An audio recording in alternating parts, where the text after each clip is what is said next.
My name is Kainetta Tavernier and my partner is Alicia Vega, and this is our rebuttal for men and women should lead the same ways in order to be effective.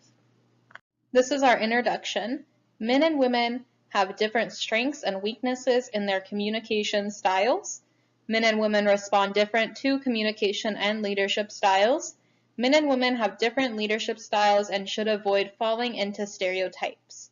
Having the right attitude, capability, and ability is required by all leaders. Leaders lacking a specific quality is related to that particular individual and not all people of that gender. An individual's values determine whether or not they will be an effective leader, not their gender.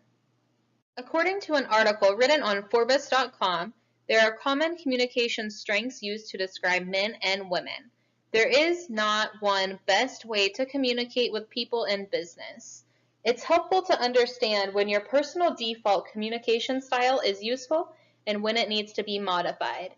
Learning to use a variety of communication skills and strategies are the best place time to use which skills will help give a person an advantage. The article makes a great point about how effective communicators, both males and females, are great at balancing power and empathy signals, so they come across as confident and caring. Common communication strengths and weaknesses for women. Strengths: read body language and pick up on nonverbal cues, good listening skills, and effective display of empathy. Weaknesses: overly emotional, won't get to the point, not authoritative.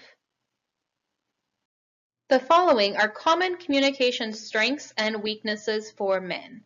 For strengths, there's commanding physical presence, direct and to the point, effective display of power.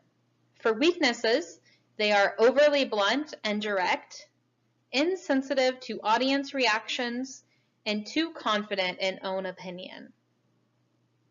If men and women both learn to balance out their communication styles, they would be more effective leaders. Men and women leaders should all come across as caring and confident. By leading the same way, general stereotypes will start to diminish.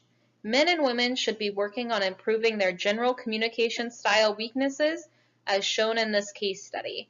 By doing so, they will become more well-rounded and more effective. There will also be less of a gap between gender styles.